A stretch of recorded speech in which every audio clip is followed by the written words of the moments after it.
First at 9, the severe weather threat is coming to an end across Oklahoma as the focus now shifts on cleaning up from tornado and flood damage. Good evening. Thank you for joining us. I'm Brian Dorman. And I'm Shannon Rousseau. Over the next hour, our team coverage will take us from Locust Grove to Seminole.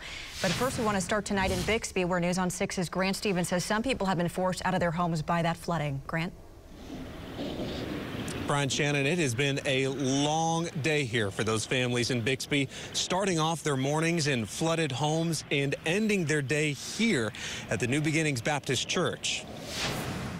First responders and volunteers tried to make things a little easier for families forced from their flooded homes this morning. We're just here to provide a hot meal, in a difficult situation for folks. Wade Normandin with the Salvation Army helped set up an emergency cantina for the families and first responders who rescued them. There's 60 homes roughly in that neighborhood. We have about 30 of them that are surrounded by floodwaters. Bixby Police Chief Todd Blish says about a third of those homes needed to be evacuated by boat. The fire department ran approximately 8 to 10 boat rescues, getting people out of those homes before the water got too high. With everyone safe, emergency crews led by Joseph Kralichek are shifting their attention to the rise and fall of floodwaters spilling out from nearby Snake Creek. Tomorrow morning, once the water is receded, we'll go back and we'll hit the ground and we'll do our preliminary damage assessment on the ground to take our high water marks, figure up our damage estimates. Kralichek says the water was several feet deep in some areas, but most homes had water less than a foot deep.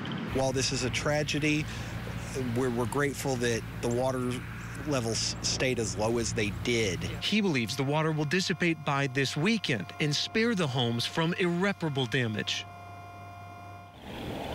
Emergency management crews will send those assessments up to the state to hopefully start the process of getting these families federal disaster relief.